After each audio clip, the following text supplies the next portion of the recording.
would. And I have to tell you that I personally appreciate it. But let me begin with doing something information. I'm actually going to do something new. I'm going to give you information. This should be fun. All right. The origin of Latkes is actually, some consider, shrouded in mystery. But if you're interested, the Book of Judith is known to contain the first reference to Latkes. It's an apocryphal book.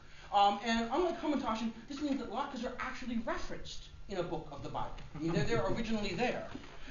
Where Judith, a mother, when her city was surrounded by an enemy army, went to see the leader of the enemy army, and in fact stuffed him so full of latkes that he could not move.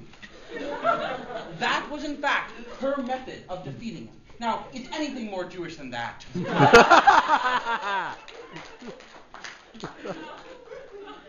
That is the origin, but moreover, they're tied in a deeper way, and two very deep ways. One, of course, is the celebration of Hanukkah, where the oil that the latkes are cooked in represents the oil that was lit in the temple that lasted longer than it ever should have. The other, of course, is not. Are any Jews here? Okay, good. Of you guys who are Jewish, do you know whether you're Ashkenazi or Sephardic? Ashkenazi.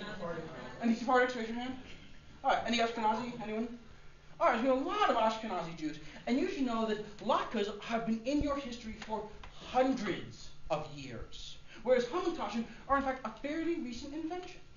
The Ashkenazi Jews, when seeking something to celebrate Passover, had in fact one option for plants. And if you've ever been in Poland in December, you know what it is. The only thing growing in Poland in December were potatoes. And so, with the only thing they had necessary, scraping together all they had, as the Jewish people have always done, and always emerged to triumph, they decided to celebrate Hanukkah the only way they could, by cooking it in the oil that was so holy to them. That is the origin of latkes. So there you go. Now on to the rhetoric. I personally find it troubling that Professor Shred has impugned the taste of latkes. And I think the reason he's done so is because he sees them as basically just potatoes and onions, but we know there's so much more than that. Latkes are potatoes and onions the same way Hamantaschen are dough. Hamantaschen are nothing without their filling. No one would dare to argue that Hamantaschen are just the dough. Latkes are nothing without their toppings, right? You need the applesauce, you need the cinnamon, you need the sour cream, and he has not even touched on these essential issues to this debate. I would like to hear him get up and say 10 words about applesauce. So, moreover, I personally have trouble believing that anyone would ever dispute the taste of any food whose final instruction while cooking is deep fry until crispy.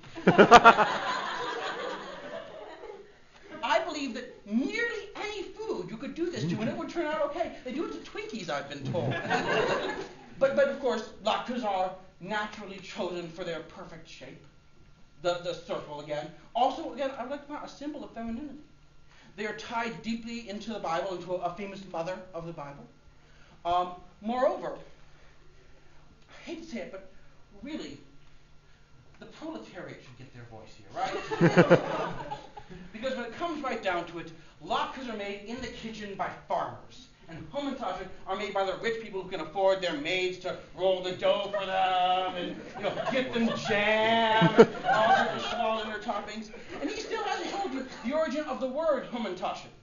I would like to point that out. I have yet to hear him tell you what Hamantaschen means, because I bet he'll get it wrong.